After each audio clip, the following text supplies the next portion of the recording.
بسم اللہ الرحمن الرحیم۔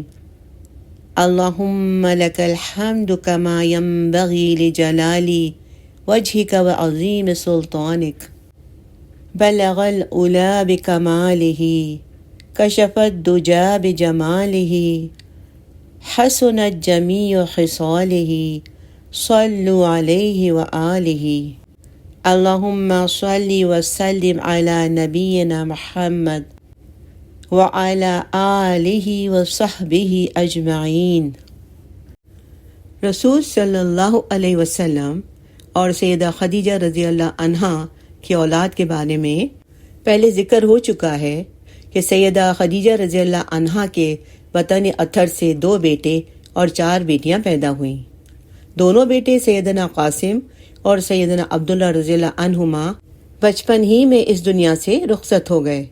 چاروں بیٹیاں سیدہ زینب، سیدہ رقیہ، سیدہ ام کلثوم، سیدہ فاطمۃ الزہرا رضی اللہ عنہن نہ صرف بڑی ہوئیں بلکہ ان چاروں کی شادیاں ہوئیں اور ان سب کے ہاں اولاد بھی ہوئی۔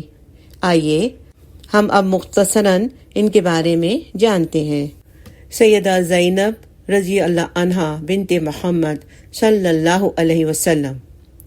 سیدہ زینب رضی اللہ عنہا اللہ کے رسول صلی اللہ علیہ وسلم کی سب سے بڑی صاحبزادی تھی۔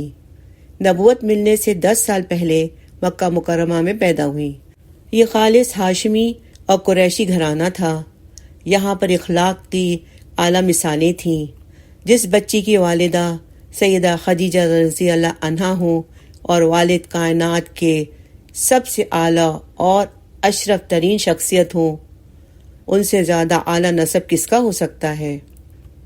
اس گھرانے کا ہر فرد نہایت ہی پاکیزہ اور اعلیٰ اخلاق کا حامل تھا۔ سیدہ خدیجہ رضی اللہ عنہا کی گود میں پلنے والی سیدہ زینب رضی اللہ عنہا نجیب الطرفین ہونے کے ساتھ ساتھ نہایت لاڈلی بھی تھی۔ بڑے بھائی قاسم رضی اللہ عنہ کی وفات کے بعد یہ والدین کی آنکھوں کا تارا تھی۔ والدہ نے نہایت محبت اور شفقت سے بیٹی کی پرورش کی۔ 10 سال کی عمر ہوئی تو ان کی خالہ سیدہ ہالہ بنت خویلد رضی اللہ عنہا نے اپنی بہن سیدہ خدیجہ رضی اللہ عنہا سے اپنے بیٹے ابو العاص کے لیے رشتہ طلب کر لیا۔ اس زمانے میں 8-10 سال کی لڑکی کا رشتہ طلب کرنا یا اس عمر میں بچی کی رخصتی کرنا عام بات تھی۔ ابو العاص بن ربی سیدہ خدیجہ رضی اللہ عنہا کے سگے بھانجے تھے اور نہایت شریف النفس تھے۔ خالہ کے گھر آنا جانا تو رہتا ہی تھا۔ سیدہ زینب رضی اللہ عنہا محض 9 سال کی عمر میں گھریلو امور کی ماہر اور اعلیٰ اخلاق کی پیکر بن چکی تھی۔ ان صفات حمیدہ کے باعث قریش کے گھرانوں کی طرف سے ان کے لیے رشتے آنا شروع ہو گئے۔ سب سے پہلے ان کے لیے سردار ابو العاص بن ربی کا رشتہ آیا، جو ان کی سگی خالہ سیدہ ہالہ کے صاحبزادے تھے اور قریش کے معزز خاندان سے تعلق رکھتے تھے۔ ان کا نسب نامہ آپ صلی اللہ علیہ وسلم پر دادا قصی پر جا کر نبی کریم صلی اللہ علیہ وسلم کے نسب سے مل جاتا تھا۔ ابو العاص مکہ میں اپنی امانت، دیانت اور شرافت کی وجہ سے بڑے مشہور تھے۔ مورخین کے مطابق ان کو مکہ میں بہت ایماندار شخص کے طور پر دیکھا جاتا تھا۔ سیدہ خدیجہ رضی اللہ عنہا بھی اپنے بھانجے کے اعلیٰ اخلاق سے خوب واقف تھیں، لہٰذا اللہ کے رسول کے مشورے سے اس رشتے کو قبول کرنے میں کوئی تعمیل نہیں ہوا۔ ابو العاص قریشی تھے اور تجارت سے وابستہ تھے۔ مالی حالت بھی کافی بہتر تھی، چنانچہ جلد ہی ان کا نکاح ہو گیا اور ساتھ ہی سیدہ زینب کی رخصتی بھی ہو گئی۔ سیرت نگاروں کے مطابق اس دور کی روایات اور رواج کے لحاظ سے سیدہ خدیجہ رضی اللہ عنہا نے اپنی بیٹی کو دوسری اشیاء کے علاوہ عتیق کا ایک بیش قیمت یمنی ہار بھی دیا تھا، جو ماں کی ممتا کی ایک انمول نشانی تھی۔ غالباً یہ سیدہ خدیجہ رضی اللہ عنہا کا ذاتی ہار تھا، جو رخصتی کے وقت انہوں نے اپنے گلے سے اتار کر بیٹی کے گلے میں ڈال دیا تھا۔ بیٹی نے بھی ساری زندگی اس ہار کی خوب حفاظت کی۔ سیدہ زینب رضی اللہ عنہا اپنے خاوند ابو العاص کے گھر میں نہایت خوش و خرم زندگی گزار رہی تھیں۔ میاں بیوی میں مثالی محبت اور پیار تھا۔ ایک مرتبہ سردار ابوالعاص تجارت کے لیے مکہ سے باہر گئے ہوئے تھے۔ سفر سے واپس آئے تو ان کو معلوم ہوا کہ مکہ میں انقلاب آ چکا ہے۔ نبی کریم صلی اللہ علیہ وسلم نے نبوت کا اعلان کر دیا ہے۔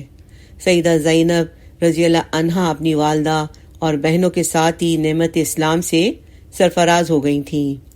امام زرقانی لکھتے ہیں، پہلے پہل ایمان لانے والوں کی فہرست میں بیٹیوں کا نام نہیں لیا جاتا، حالانکہ وہ نبوت سے پہلے ہی اپنے فخر انسانیت والد مکرم کے اسوہ مبارک سے بے حد متاثر تھیں۔ سیدہ عائشہ رضی اللہ عنہا کے حوالے سے طبرانی کی ایک روایت میں بیان کیا گیا ہے کہ انہوں نے فرمایا، جب اللہ تعالیٰ نے اپنے نبی کو خلت نبوت سے سرفراز کیا تو سیدہ خدیجہ رضی اللہ عنہا اور ان کی بیٹیاں فوراً مسلمان ہو گئیں۔ سیدہ زینب رضی اللہ عنہا نے اپنے خاوند کو بتایا کہ انہوں نے اسلام قبول کر لیا ہے تو ابوالعاص نے کوئی جواب نہ دیا اور چپ چاپ گھر سے باہر چلے گئے۔ سیدہ زینب رضی اللہ عنہا کو بڑی امید تھی کہ ان کا خاوند بھی نہایت سمجھدار انسان ہے، اس لیے وہ اسلام کی نعمت سے سرفراز ہو جائے گا۔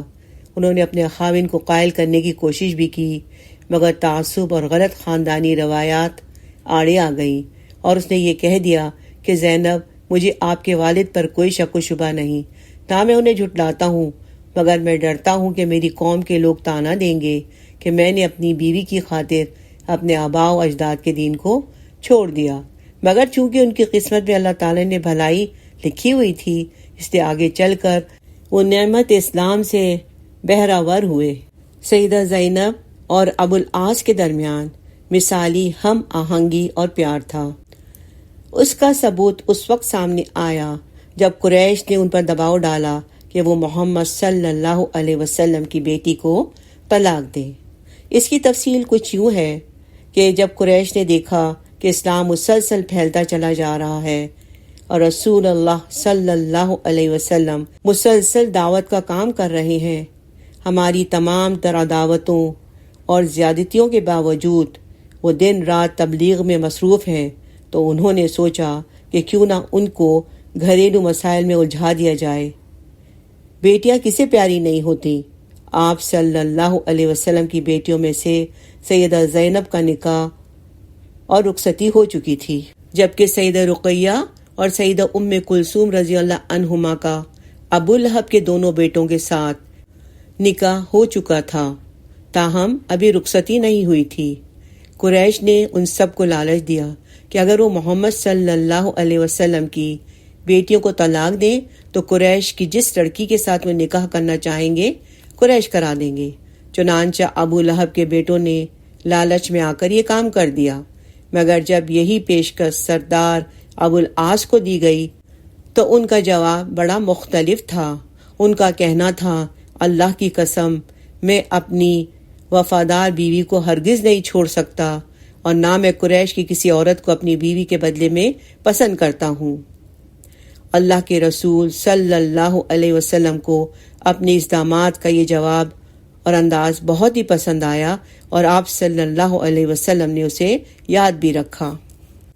سیدہ زینب رضی اللہ عنہا کے ہاں ایک بیٹی امامہ پیدا ہوئی جو رسول کریم صلی اللہ علیہ وسلم اور سیدہ خدیجہ رضی اللہ عنہا کی نواسی تھیں۔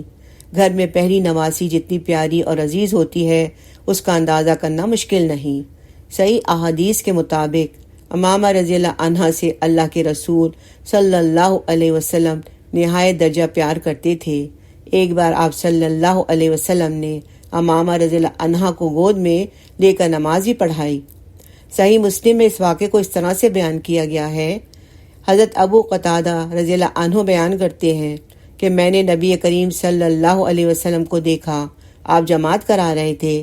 آپ صلی اللہ علیہ وسلم نے امامہ بنت ابوالعاص کو اپنے کندھوں پر اٹھایا ہوا تھا۔ رکوع اور سجود میں جاتے وقت اسے فرش پر بٹھا دیتے اور جب سجدے سے سر اٹھاتے تو اسے دوبارہ اٹھا لیتے تھے۔ سیدہ زینب رضی اللہ عنہا کے ہاں علی نام کا ایک بیٹا بھی پیدا ہوا۔ سیرت نگاروں نے اس کے بارے میں لکھا کہ وہ بچپن ہی میں وفات پا گئے تھے۔ بعض نے یہ بھی لکھا تھا کہ وہ سن رشد تک پہنچے، فتح مکہ کے موقع پر وہ اپنے نانا محترم صلی اللہ علیہ وسلم کی سواری پر آپ صلی اللہ علیہ وسلم کے پیچھے بیٹھے تھے۔ ان کی شہادت یرموک کے میدان میں ہوئی۔ سیدہ زینب رضی اللہ عنہا کی زندگی کے حوالے سے حارث بن حارث غامدی بیان کرتے ہیں کہ میں ایک دفعہ اپنے باپ کے ساتھ مکہ مکرمہ گیا، دیکھا کہ لوگ ایک شخص کے گرد جمع ہیں جسے وہ صابی یعنی نیا دین اختیار کرنے والا کہتے تھے۔ یہ رسول اللہ صلی اللہ علیہ وسلم تھے۔ آپ صلی اللہ علیہ وسلم لوگوں کو توحید اور ایمان کی دعوت دے رہے تھے، لیکن لوگ آپ صلی اللہ علیہ وسلم کی بات کا انکار کر رہے تھے۔ وہ آپ صلی اللہ علیہ وسلم کو ایذا دینے کے در پہ تھے۔ یہ سلسلہ دوپہر تک جاری رہا، پھر لوگ منتشر ہونے لگے۔ اسی وقت ایک نوعمر خاتون آئی۔ ہنگامی صورتحال اور جلدی کی وجہ سے اس نے خود کو پوری طرح سے ڈھانپا ہوا بھی نہ تھا۔ پانی کا بڑا پیالہ اور ایک رومال اس کے ہاتھ میں تھا۔ یہ چیزیں اس نے آپ صلی اللہ علیہ وسلم کی خدمت میں پیش کی۔ آپ صلی اللہ علیہ وسلم نے پانی نوش فرمایا اور رومال سے ہاتھ منہ صاف کیا۔ اس کے بعد نبی اکرم صلی اللہ علیہ وسلم نے نظر اٹھا کر دیکھا تو ارشاد فرمایا، پیاری بیٹی، دوپٹہ اپنے سینے پہ ڈال لو اور ان حالات میں اپنے والد کے بارے میں ہلاکت کا کوئی اندیشہ نہ کرو۔ ہم نے پوچھا، یہ خاتون کون ہے؟ لوگوں نے بتایا کہ رحمت للعالمین صلی اللہ علیہ وسلم کی صاحبزادی زینب رضی اللہ عنہا ہیں۔ اب مکہ مکرمہ کے ماحول کی طرف واپس چلتے ہیں، جہاں مسلمانوں کی زندگی اجیرن کر دی گئی۔ وہ پہلے حبشہ پھر مدینہ منورہ کی طرف ہجرت پر مجبور ہو گئے۔ آخر کار وہ دن بھی آتا ہے جب اللہ کے رسول صلی اللہ علیہ وسلم اپنے یار غار سیدنا ابو بکر صدیق رضی اللہ عنہ کے ہمراہ ہجرت کر کے مدینہ منورہ آ جاتے ہیں۔ اس وقت تک سیدہ زینب رضی اللہ عنہا اپنے والد گرامی کی ہجرت کے بعد مکہ میں اکیلی تھیں۔ والدہ محترمہ پہلے ہی اللہ کو پیاری ہو چکی تھیں، بہنیں بھی پاس نہ تھیں، البتہ علی اور چھوٹی سی امامہ رضی اللہ عنہما دل بہلانے کے لیے موجود تھیں۔ بلا شبہ خاوند بہت محبت کرنے والا تھا، مگر ابھی تک اسلام کی دولت سے محروم تھا۔ ان حالات میں جبکہ مکہ مکرمہ میں ان کی دلجوئی کرنے والا کوئی نہ تھا، ان کی خواہش تھی کہ وہ اپنے والد کے پاس چلی جائیں، وہاں اپنوں میں دل لگا رہے۔ غزوہ بدر رمضان 2 ہجری میں ہوا۔ قریش کو جنگ کے لیے بہانہ درکار تھا۔ جیسے ہی ابو سفیان کا پیغام ملا قریش کا مال تجارت خطرے میں ہے، تو ابو جہل نے آنن فانن 1000 سے زائد لشکر تیار کیا اور مدینہ منورہ کا رخ کیا۔ اس لشکر میں سیدہ زینب رضی اللہ عنہا کے خاوند ابو العاص بھی تھے۔ سیدہ زینب رضی اللہ عنہا کی کیفیت کا اندازہ کیا جا سکتا ہے کہ ایک طرف کفر اور اسلام کی جنگ ہے، دوسری طرف محبت کرنے والا خاوند ہے۔ بدر کا نتیجہ قریش کی توقع کے بالکل برعکس نکلا۔ اللہ رب العزت نے اہل اسلام کو فتح مبین سے ہمکنار کیا۔ قریش کے 70 بڑے بڑے سردار واصل جہنم ہوئے اور اتنے ہی جنگی قیدی بنا لیے گئے۔ ان گرفتار شدگان میں سیدہ زینب رضی اللہ عنہا کے خاوند ابو العاص بن ربیع بھی شامل تھے۔ گرفتار کرنے والے سیدنا عبداللہ بن جبیر رضی اللہ عنہ تھے۔ قیدیوں کو مشکیں باندھے ہوئے مدینہ منورہ لایا گیا۔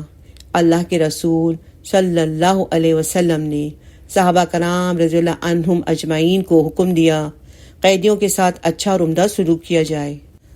صحابہ کرام رضی اللہ عنہم نے قیدیوں کے آرام اور راحت کا پورا خیال رکھا۔